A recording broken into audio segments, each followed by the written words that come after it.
when you hear science, you just feel like, oh my God, it's probably got to be completely fake, right? That's where science is at in 2025. Welcome back. Be sure to subscribe. Let's get right to it. First topic.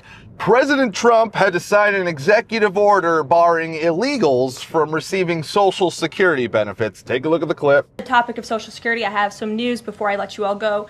Later this afternoon, the president will be signing a presidential memorandum aimed at stopping illegal aliens and other ineligible people from obtaining Social Security Act benefits. The memorandum will direct the administration to ensure ineligible aliens are not receiving funds from the Social Security Act programs. It will expand the Social Security Administration's fraud prosecutor program to at least 50 U.S. attorney offices and establishes a Medicare and Medicaid fraud prosecution program in 15 U.S. attorney offices.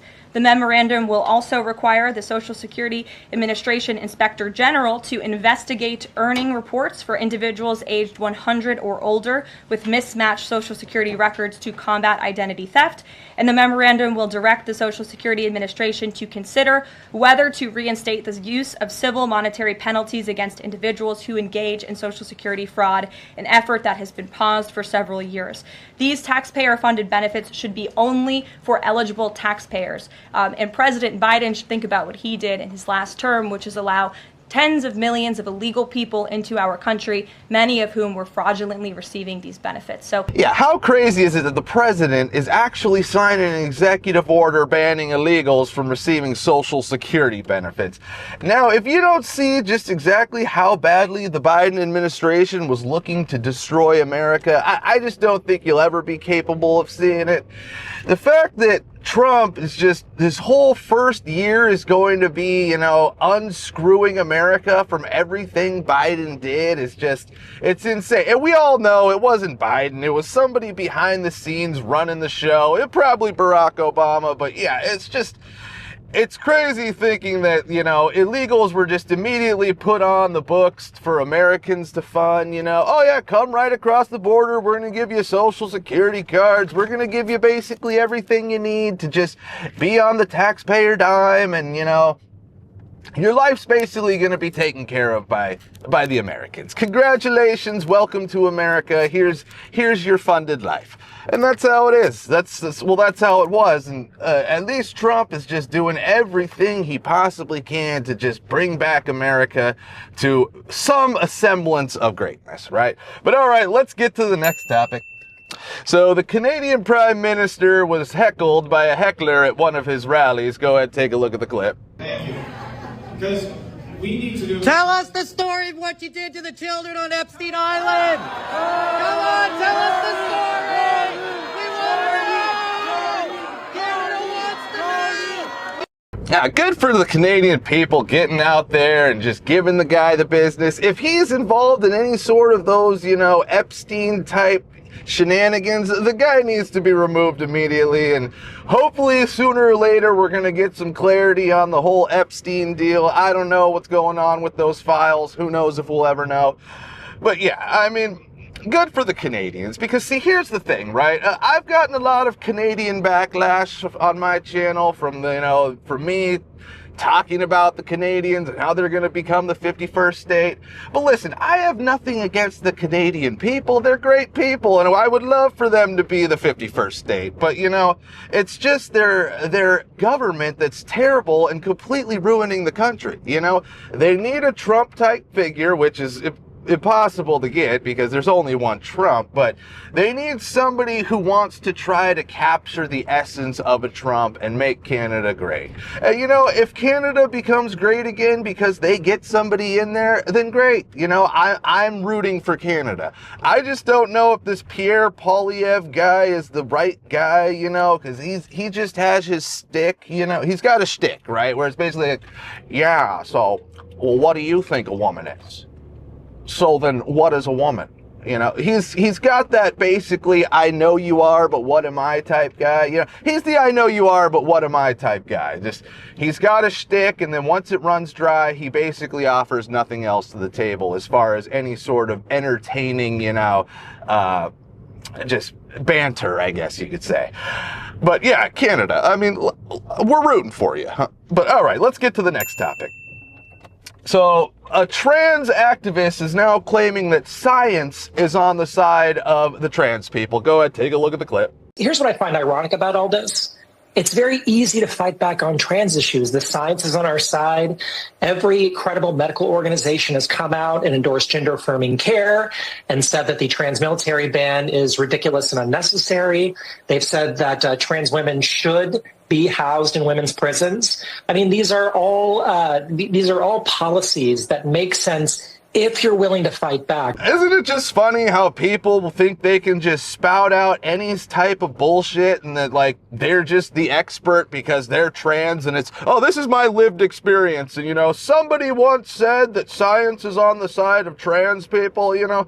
See, these are the types of people that they'll tell you, like, there was one tribe in Africa where the men would basically dress up as women and, you know, take over the role of the women in the tribe, you know. There's always like one tribe in Africa that, you know, facilitates the life of trans people, so we need to now go that complete route, you know. If that's the case, then why don't you go live in that tribe in Africa, you know, and where I guess it's real to be trans, you know. But see, here's the thing about the whole trans thing. If it became a life and death issue, how do you think they would identify, right? So I mean, if it's a man pretending to be a woman needing emergency life-saving surgery, and the doctor's like, yeah, we need to know if you're a man or a woman, because when we do this surgery, if we don't do it on the right sex, then we're gonna kill you. You think if it's a life and death situation like that, they're still going to be trans? Like, are they trans to the end? You know what I'm saying? Frankly, I don't know. I think some of them might do that. You know, they might go trans till the end. But, I mean, that's just the level of mental health problem that we got here, right? It's a mental health issue, and you get people like this trying to claim that science is on the side of the trans people. Science has just been so bastardized now, I mean, especially after COVID, that when you hear science, you just feel like, oh my God, it's probably got to be completely fake, right? That's where science is at in 2025. But all right, let's get to the next topic. So an Atlanta Braves baseball reporter is getting a lot of flack online for getting a woman's phone number. A lot of people think he's out of line for doing so. Go ahead, take a look at the clip. We're having a lot of fun up here up the Corona rooftop. Who do we got here? What's your name? My name's Lauren. Lawrence, all right. And I'm Kayla. Kayla, and you guys hang out at the rooftop lounge often? Once a year I come out to visit. Okay, well, we timed it pretty well. All right, good. How are you guys feeling about rooting for the Braves today? Oof, I don't know. I'm hoping for the best. What about you? Are you a Braves fan now? Not quite. Not quite. All right, I'm gonna go to work up here, guys. Good luck the rest of the way. Okay, Wiley. You got 4 innings to get the numbers. I'm on it. I'm on it. Get us some more Braves fans. All right, so they want me to get your number. They want you to get my number. I'm dead serious. They're saying in my ear right now. She doesn't believe me because she thinks you guys are not. I'm making this up. Even if you guys weren't, I might use that in the future. That's actually a pretty good move. This is unbelievable. So the best part of this right now is that Wiley could totally be faking it. This might be the new move. Just walk around with a FanDuel microphone and an earpiece in and convince fans that they're actually on TV. I should have thought of this years ago. I am speechless. I got the number. We're good. Yeah, so I think this situation is just a microcosm of what's going on in the world right now, as far as, you know, you got the fun-loving Trump people who would have absolutely no problem with this. They're just like, oh, what a great moment for TV. And then you got the left-wingers who are just looking to be outraged over everything. The outrage culture, right? So anytime they see something that could be construed as like, oh my God, you can't do that. That's just so inappropriate for television. They're going to shout it from the rooftops, right? And be like, yeah, this guy needs to be fired. Just because that's their culture, the outrage culture. And we see something we can pounce on and get somebody fired, so we're gonna do it. But yeah, it's just goes to show it's the same thing in politics, right? The people on the right, the Trump people, it's like those are the cool personality people, the fun-loving women that you want to be around, you know.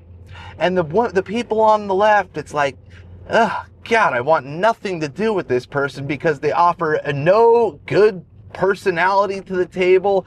They don't bring anything fun. It's just nothing but just hate, divisiveness, and, you know, basically just trying to get people fired and, you know, be outraged, right? Nobody wants to be around anybody who's outraged 24/7.